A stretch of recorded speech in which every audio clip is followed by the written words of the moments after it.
Hello everybody, my name is Mr. Kiro and I'm back with a brand new video, and today, or rather this past weekend, Chelsea got absolutely abused, bullied, embarrassed and frankly dismantled. That wasn't St. James's Park, that was an absolute graveyard because we were absolutely slaughtered by Newcastle. The performance was dismal, the players except for Raheem Sterling, which absolutely scored a banger, but everyone else absolutely capitulated and reset to what we were earlier on in the season when we faced Nottingham Forest, when we faced West Ham, and when we faced Brentford recently. It seemed like everything, the momentum we had from Arsenal to Man City absolutely disintegrated, and that's exactly what happened. It seemed, personally, this is my personal view of the mentality of these players. I think throughout the international break, they saw the optimism, they saw how everyone was positive, and frankly they thought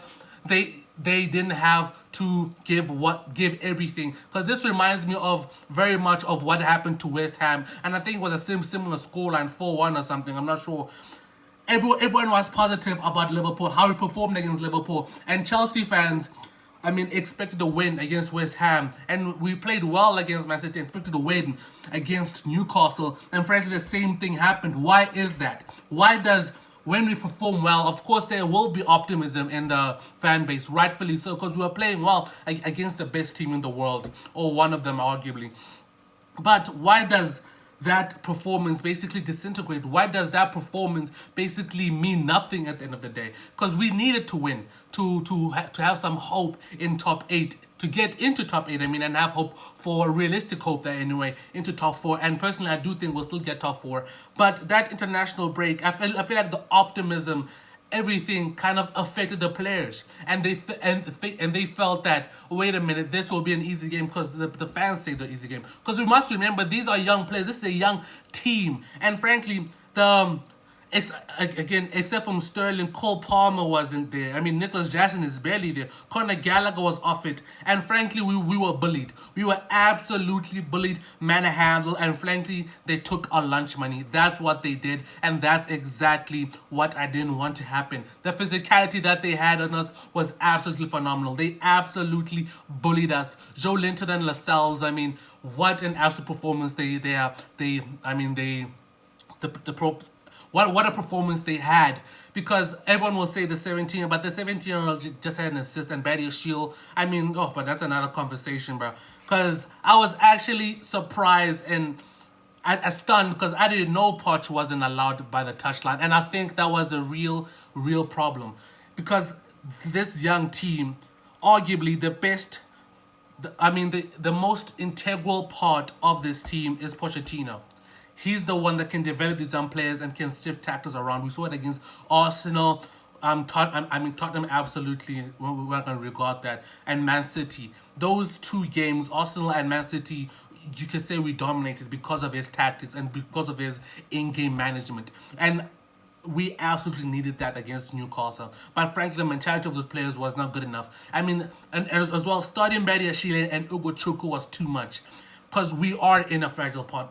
We are in a fragile point in our season, in our development. You can't make two changes. I don't know about Pochettino or his assistant, because I would have started Badia Shield. I know he hasn't set the world on fire, but he has a relationship with Thiago Silva or Levi Colwill instead of Badia Shield. Just make one starting lineup change. That's all you could do without disrupting everything, because now you change your defense and you change your midfield. And frankly, the midfield, our midfield got bullied. We saw that, because Joe Linton, what an absolute monster he was. And frankly, that Thiago mistake absolutely ruined us. It was 1-1 halftime, and the game was 2-1 from, I really forgot, it was a mistake, wasn't it? I forgot what it was. And then 3-1 was Thiago's mistake. I forgot the second goal, actually. Yeah, I forgot. I feel like I just want to forget everything. But besides all that, the response from, of course, Rory Jennings, the most reactionary person in the world, man. A few weeks ago he was saying we're back, and then now he's saying it's the owner's fault again, which is absolutely ridiculous, and I'll debunk him again and again and again, as many times as it takes. As long as he says it, the more I'll respond to it, because people will listen to Rory. He has a massive platform. He's one of the faces of of like the Chelsea fan base. Everyone knows whenever we lose, just like a Rory Jennings video is basically on my timeline, on my feed on YouTube. So they know this. And as well, what Mark Goldbridge said, I mean, it was basically petty in a way. And frankly, let me start with Rory Jennings. I mean, what this man says was absolutely right most of the time until he deflected all the blame to the ownership again. Because I don't know, this man isn't living in the reality that we are. He isn't here. He isn't. He doesn't say. What the hell's my dog doing, Brad? He doesn't live here. He lives in the past, what things should be or what they could have been. I'm saying, yes, you're right. This should have happened. We would be in a better position had we done this. But I'm saying, now what? We aren't there. What do we do to make the situation better? What was the problem? How do we make this work? Because this constant going back to the ownership, what they should have done with the 1 billion is absolutely ridiculous and pointless. They told us their project and they're doing exactly what they think they need to do to make this project work, like time and time and time again. Pochettino wasn't the best, didn't have the best resume among the people who are linked with like Luis Enrique, Nagelsmann, I don't know, maybe Flick or Zidane, whoever.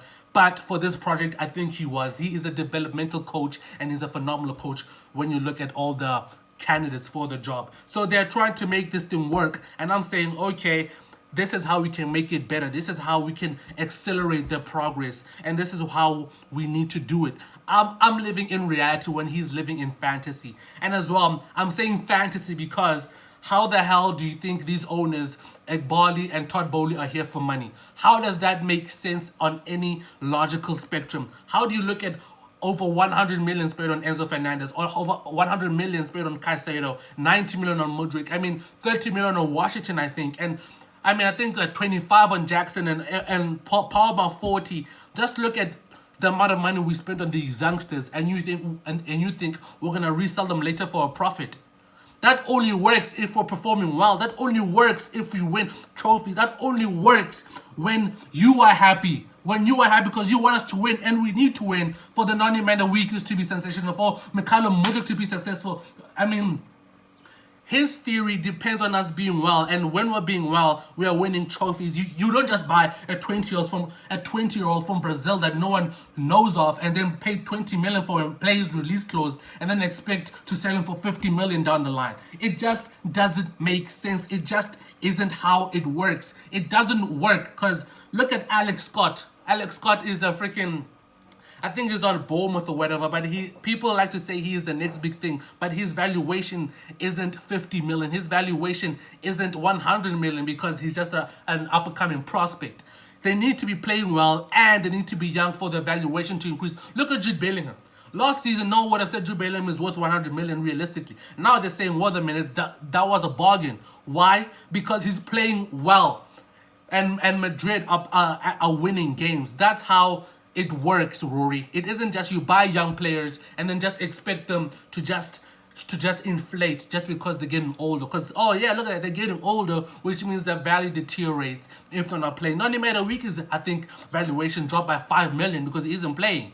So, again, man, Rory, I feel like, again, I must say this again, in his spare time, it's like he reads a thesaurus. He can talk well. He can articulate his thoughts properly. And just because of that skill he has, you know just how deeply rooted the amount of garbage it is. Because it's all theories. It's all him wanting the owners out because the one he wanted to buy Erling Haaland, he wanted to buy James Maddison, he wanted to buy I don't know who else, Jude Bellingham maybe. But I'm looking at what we are, what the owners look for, and how we can make this work. Because this is where we are.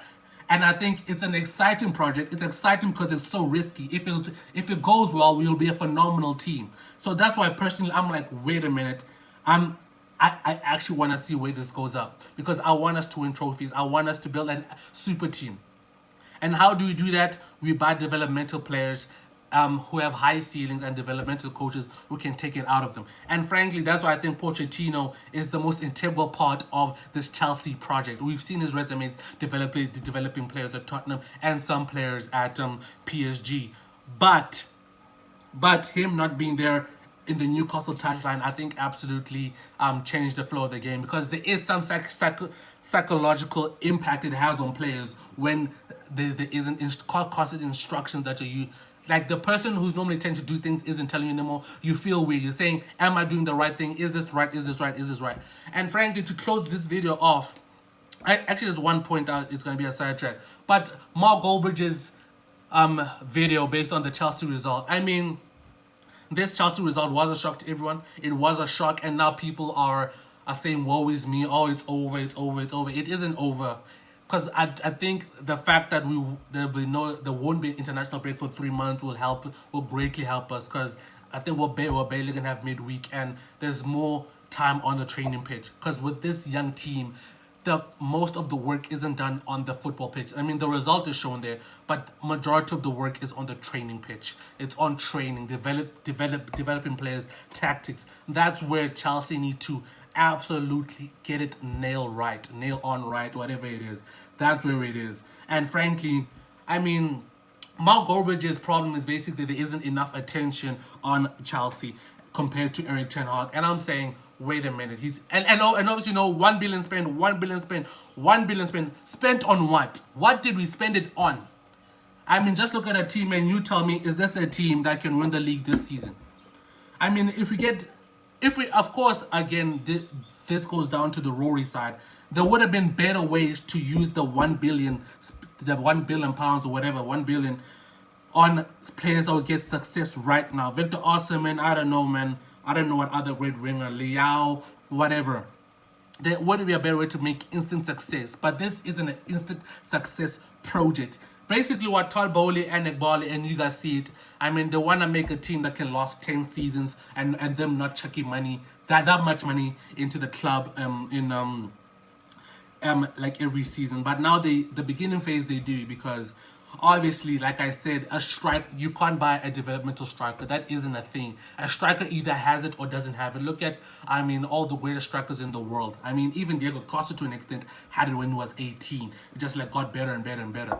I mean, what I said is that you can't buy a developmental striker. Even Ferguson, of course, highly rated because, of course, he got a hat-trick against Newcastle and he's scoring goals here and there. But there is no guarantee he'll be a world-class striker, because strikers are so on and off. Look at Bayern Leverkusen. I mean, I think that striker has the most goals in Europe right now. I'm not sure. But that's how on and off it is as a striker. You can't buy, I don't know, Ben Jackson, because that's the players we have. He's 22 years old. You can't say he'll be a world-class striker. You can't say that. And I don't think he will be, because I don't see how he can be that. He either is or isn't. That's what a striker is. You either do it now or you won't do it at all. I know it's harsh, but look at Morata. I mean, Morata is doing it right now, actually. So that's crazy. I mean, it just shows how on and off it is. To develop a striker, I mean, it's absolutely. Personally, I think it's a fool's dream. It just isn't possible. They either have it or they don't. Because a striker has to go up against different. Basically, it's you have it or you don't. Because against a low block, you can score.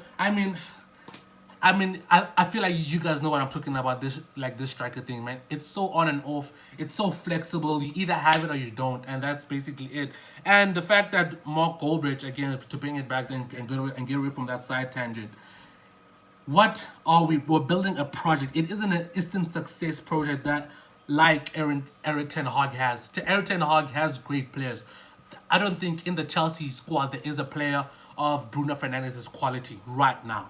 Maybe in the future, because of course you can develop great midfielders, of course. But right now, I don't think there's a quality player like on Bruno Fernandes' level, on Marcus Rashford's level, on skill level, not based on performances. Sterling is actually, and of course Sterling is our best performer, you see. But yeah, I think it was kind of petty, it was kind of like, hey, look here, don't look at us.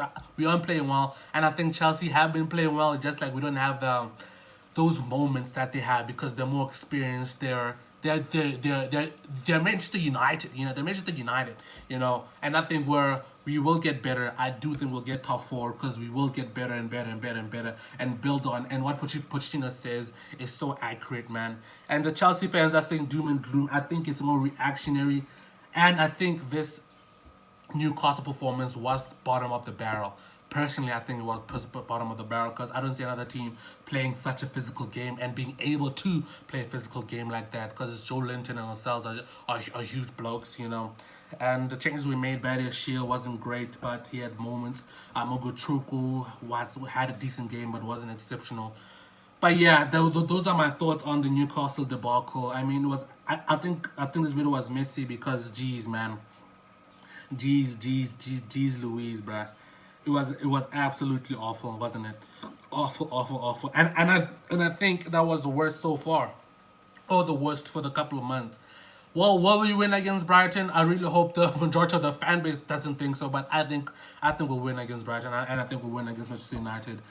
Because I feel like these are our social media players, man. Because it doesn't make sense how everything we built before the international break basically capitulated. And I think Mauricio Pochettino not being on the touchline had an effect. So he'll be back and all that. Oh, and of course, bro, jeez, man. James Redcard, Cucurella won't be there. So that's another problem as well. But I will talk that later on midweek when I preview Brighton versus Chelsea. But all that's left for me to say is wish all of you a very good day. Bye-bye.